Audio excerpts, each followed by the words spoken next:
Kĩrĩa gĩkeno kĩa mwanya kwĩ thukuru wa arutwo arĩa marĩ wathe wa kwĩigua wa Ian Kĩva vuvwa kũvũrwo njeki na nyũmba igĩrĩ cia gũkoma nĩ kĩgĩna gĩa kĩbũrũri kĩa kũramata andũ arĩa matũraga na mawathe nĩkĩo kĩa NFDK.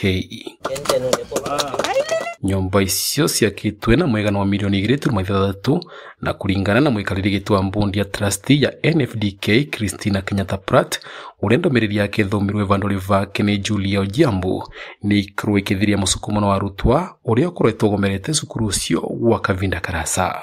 The construction of this dormitory was funded by the National Fund for the Disabled of Kenya at a cost of 2,675,000 Kenya shillings. Ndũmĩrĩri ya Christina gakanyĩrĩria nĩ muoroto wa kĩgĩna kĩa NFDK gũtigĩrĩra kwĩna mĩbango ya kũigana ĩrĩa ĩrabotithia arutwo a mawathe nĩ maragĩa na mĩeke ya gũthomera thĩinĩ wa rĩera rĩega mathukuru-rĩ ĩrĩ ta njĩra ya kũmabotithia gwĩka wega mathomo-inĩ mao. This facility is fully furnished. The money that we have used by the beds and all that has covered them and the curtains was donated. We have a lot of PWDs in the country and they should be registered so that they can benefit from the fund because many of them are hidden at home.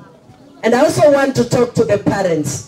Wazazi, tafadhali musifiche watoto wale walemavu. Gũkwa kĩgwataga mbaru mũrandi ũcio ũrĩa ũvotithĩtwe vamwe na ngwatanĩro na kampuni ya thitima ya KenGen ĩrĩa ĩrutĩte milioni 1 cia itanda mĩkondoro na mĩrengeti. Seneta wa Machakos Agnes Kavindu nĩ orĩtie aciari gũtigĩrĩra ciana ciao irĩ na mawathe nĩ maraiva mĩeke ya gũthoma nĩ ũndũ wa kũgacĩrithia mĩtũrĩre yao ya matukũ maũkĩte.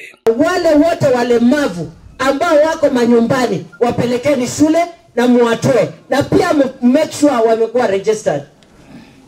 Ndio kama ni matibabu wapate bure, kama ni kusafiri wasafiri bure, na hii fund pia iweze kuwafaidi. Maana hii fund imetengenezwa ili waweze kufaidi. Vamwe na waki wa nyomba icio cia gũkoma kĩgĩna kĩa NFDK nĩ kĩranĩrĩte kũvesa na mũigana wa 600,000 cia gwaka nyomba ya matron wa cukuru ũcio. Vandure va Kameme TV nĩ kaunti ya Machakos. Niĩ Bita Dennis Fundi.